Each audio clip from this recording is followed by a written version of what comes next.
August 1950. The Korean peninsula is locked in a brutal summer, where heat, dust, and diesel fumes hang low over broken roads and rice paddies. Along the routes leading south, North Korean armored columns advance with confidence born from recent victories. At the heart of these formations is the T-34-80-5, a tank whose reputation looms large. It is fast, sloped, diesel-powered, and battle-tested against Nazi Germany less than a decade earlier. Its crews have been told by doctrine, by advisors, by experience, that nothing the Americans have rushed to Korea can seriously threaten it in a head-on fight. From the North Korean perspective, the early weeks of the war seem to confirm this belief. American infantry units retreat under pressure. Light anti-tank weapons fail against the T-34's frontal armor. Older American tanks, such as the M4 Sherman, prove completely outmatched. Reports circulate through armored brigades that the enemy is poorly equipped and technologically stagnant, relying on leftovers from the Second World War. Confidence hardens into doctrine. Maintain momentum, exploit speed, and overwhelm resistance before the Americans can reorganize. Yet beneath this certainty, the battlefield is already changing. The United States is not deploying its newest heavy tanks in large numbers, but it is fielding something more subtle and, in the Korean environment, more dangerous. The M4 A3E8 Sherman, known officially as the EZ-8, appears, at first glance, to be exactly what North Korean crews expect. A familiar silhouette from wartime newsreels, tall and boxy, a design whose vulnerabilities were widely discussed during the 1940s. Soviet instructors had dismissed it as obsolete, thinly armored, and prone to catastrophic fires. On paper, the comparison looks straightforward. The T-34-80-5 has thicker frontal armor, a larger gun, and a fearsome legacy. What North Korean tankers do not yet understand is that the EZ-8 is not the Sherman they studied in manuals. It is the final evolution of a platform refined through years of combat, production, and doctrinal learning. It carries a high-velocity 76mm gun, improved fire control practices, wider tracks for soft terrain, and a suspension system that fundamentally alters how it moves and fights. Just as important, it is crewed by American tank battalions filled with veterans. Men who have already fought across France and Germany and learned, through bitter experience, how to survive armored warfare. The coming encounters are not simply clashes between steel hulls and gun calibers. They are collisions between assumptions and realities, between wartime myths and post-war adaptations. For the North Korean armored forces, the shock is not that the Americans are fighting back. It is that a tank they believed belonged to the past is about to dismantle the certainty on which their advance depends. The first clashes between North Korean T-34 units and American EZ-8 Shermans do not unfold as dramatic set-piece battles. They begin as brief, confusing engagements, moments where expectation and outcome refuse to align. North Korean tank commanders enter valleys and road junctions anticipating short-range skirmishes against lightly armed resistance. Instead, they encounter accurate fire arriving from distances that feel uncomfortably long. Hits land with unusual precision. Penetrations occur where doctrine says they should not. At ranges beyond 800 meters, American shells begin punching through sloped frontal armor that Soviet manuals describe as resilient at such distances. Crews report that the incoming rounds travel unnaturally fast, arriving with little visible arc. This is not illusion. The EZ-8's 76mm gun, firing high-velocity armor-piercing ammunition, produces muzzle velocities significantly higher than the older 75mm weapons North Korean units have previously faced. While still constrained by 1940s metallurgy and propellant chemistry, the system emphasizes speed over mass, changing how armor failure occurs. Instead of blunt force cracking, penetration becomes focused, violent, and immediately lethal inside the fighting compartment. Terrain amplifies this imbalance. Korea's narrow valleys, soft rice paddies, and uneven roadbeds punish rigid suspensions. The T-34's Christie-based system, effective on open step, transmits violent motion to the gun during movement. Accurate fire requires stopping, stabilizing, and exposing the vehicle for several seconds. The EZ-8's horizontal volute spring suspension, combined with wider 23-inch tracks, reduces ground pressure and smooths travel across broken ground. American crews can fire more quickly after halting, and in some cases while maneuvering at low speed, maintaining frontal armor orientation while adjusting position. Armor protection tells a similar story of evolution. While the Sherman's raw armor thickness remains inferior on paper, later war design changes reduce catastrophic loss. Ammunition stowage surrounded by water-filled jackets dramatically lowers the chance of internal fires after penetration. North Korean crews accustomed to Sherman's burning immediately after a hit now see vehicles absorb damage, remain operational, and return fire with disturbing calm. The psychological effect spreads faster than formal reports. Tank crews begin whispering about improved Shermans and impossible ammunition. Confidence erodes as engagements that should favor the T-34 instead produce sudden, decisive losses. The problem is no longer individual encounters. It is the realization that the Americans are not fighting with outdated tools, but with a refined system designed to exploit range, accuracy, and crew efficiency. As reports accumulate, North Korean commanders attempt to rationalize the losses through familiar explanations. Some blame poor positioning. Others suspect exaggerated accounts from shaken crews. A smaller number consider the possibility of new American equipment arriving piecemeal from Japan. What none initially question is the underlying doctrine guiding their armored advance. The T-34-80-5 has always been treated as a breakthrough weapon, optimized for speed, mass, and aggressive forward motion. Its design assumes that momentum and numerical pressure will overwhelm defenders before precise gunnery becomes decisive. In Korea, that assumption begins to fail. American armor doctrine, shaped by the later years of the Second World War, emphasizes coordinated fires, defensive positioning, and crew survivability.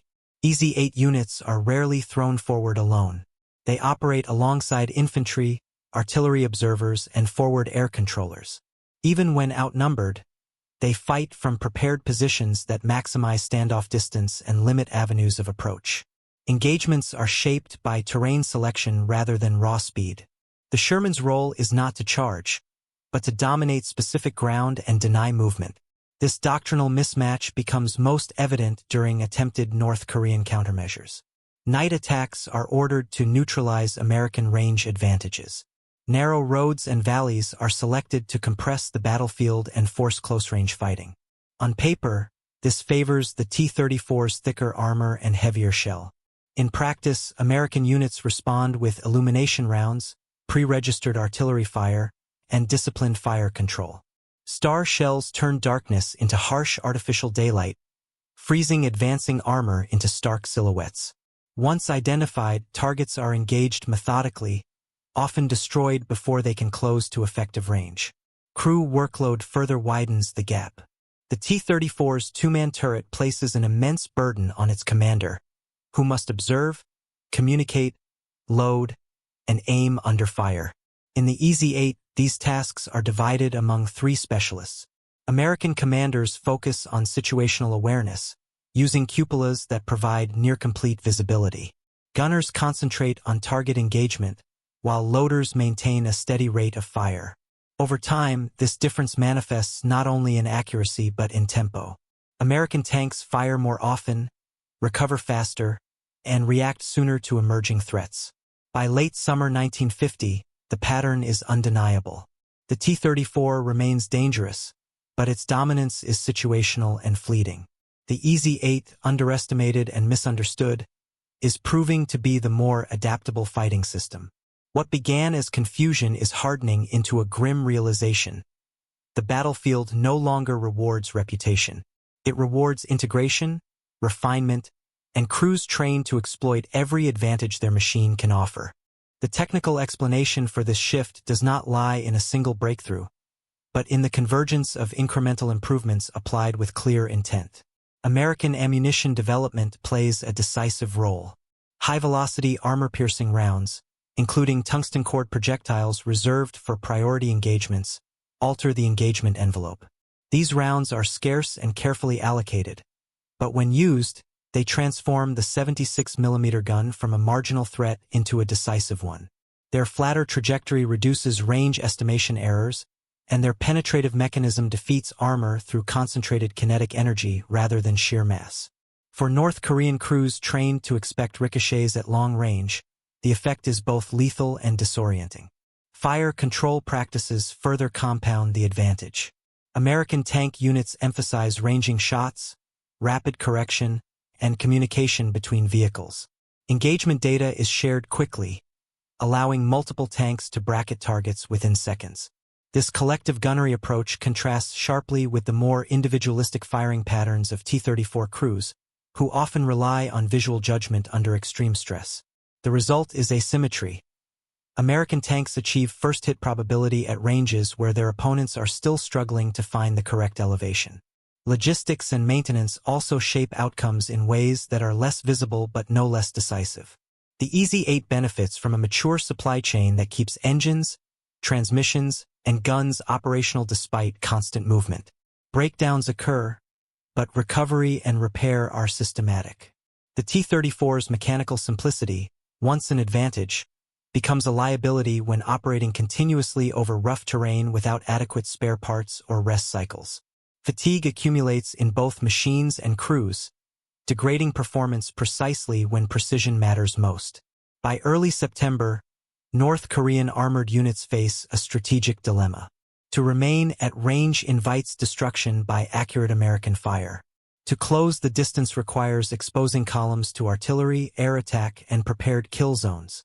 Attempts to flank through soft ground are thwarted by the EZ-8's wider tracks and improved suspension, which allow it to maneuver where earlier Shermans would bog down. The American tank is no longer merely holding ground, it is shaping the fight. This realization marks a turning point. Losses mount not because the T-34 is suddenly obsolete, but because it is being employed in a context it was never designed to dominate. The EZ-8's success exposes the danger of fighting yesterday's war with yesterday's assumptions. What North Korean commanders confront is not a miracle weapon, but a disciplined system that rewards adaptability, coordination, and an unflinching willingness to revise doctrine under fire.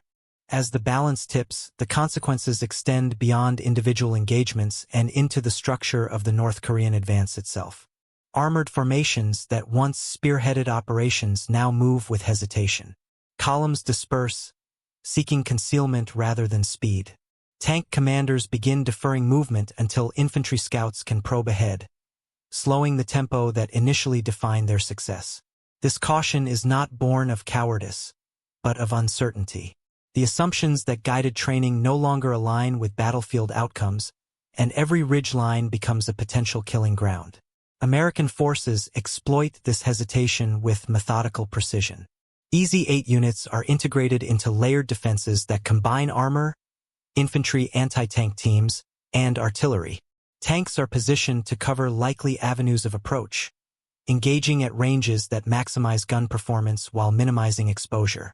When North Korean armor attempts to maneuver around these positions, it encounters indirect fire directed by forward observers who now understand exactly how long American tanks can hold ground alone. The battlefield becomes less about dramatic clashes and more about attrition inflicted under controlled conditions. The human dimension of this shift is stark. North Korean crews face growing exhaustion as night attacks, redeployments, and losses erode morale. Replacements arrive with limited training, inheriting vehicles already worn by continuous operations. In contrast, American tank battalions rotate crews, maintain unit cohesion, and benefit from command structures that encourage reporting problems rather than concealing them. Experience compounds advantage. Each engagement sharpens gunnery, coordination, and confidence. By the time the fighting concentrates around the Busan perimeter, the pattern is clear. The EZ-8 is not winning through raw superiority, but through consistency. It appears where expected, performs as predicted, and supports infantry without collapsing under pressure. This reliability allows American commanders to plan operations that assume armored support will be present and effective. For North Korean planners, the opposite becomes true. Armor can no longer be counted on to break resistance. It becomes a vulnerable asset that must be protected rather than exploited. The shock of this reversal lingers even as the front stabilizes. The T-34 remains feared, but its aura of inevitability has been broken. The EZ-8, dismissed as outdated, has redefined the engagement on its own terms. In doing so, it demonstrates a broader truth of modern warfare. The outcome is decided not by which system looks superior on paper, but by which one integrates technology, doctrine, and human skill into a coherent whole. The consequences of these encounters ripple far beyond the immediate battlefield. By late 1950, North Korean armored strength is no longer the decisive instrument it once appeared to be. Losses accumulate not only in destroyed vehicles, but in confidence and initiative. American commanders, recognizing this shift, increasingly treat the EZ-8 as a reliable cornerstone of combined arms defense rather than a temporary stopgap. It holds ground, anchors infantry, and buys time. Time that allows air power, logistics, and reinforcements to reshape the wider campaign. What makes this outcome significant is not that an American tank defeated a Soviet-designed one. It is that a system judged by reputation alone failed to account for adaptation. The T-34-80-5 was a formidable machine, optimized for a specific kind of war fought under specific conditions. In Korea, those conditions no longer applied. The EZ-8 succeeded not because it was revolutionary, but because it represented accumulated lessons about crew ergonomics, fire control, survivability, and integration with other arms. It was not a miracle weapon. It was a mature one. This episode underscores a recurring pattern in modern military history. Technological advantage is rarely absolute, and doctrinal rigidity is often more dangerous than material inferiority. Armies that rely on past victories as proof of future success invite surprise. Those that treat equipment as evolving systems, shaped by training, maintenance, and operational context, retain flexibility when the environment shifts. For the North Korean armored forces, the shock of facing an outdated Sherman that refused to behave as expected was more than a tactical setback. It was an early warning that the war they were fighting was not the one they had prepared for. For the Americans, the EZ-8's performance validated a philosophy of incremental improvement and combined arms thinking that would define their approach for decades to come. If you enjoy deep, fact-driven explorations of Cold War combat, military technology, and the moments where doctrine collides with reality, consider liking this video, subscribing to the channel, and joining us for future analyses of the machines and decisions that shaped modern warfare.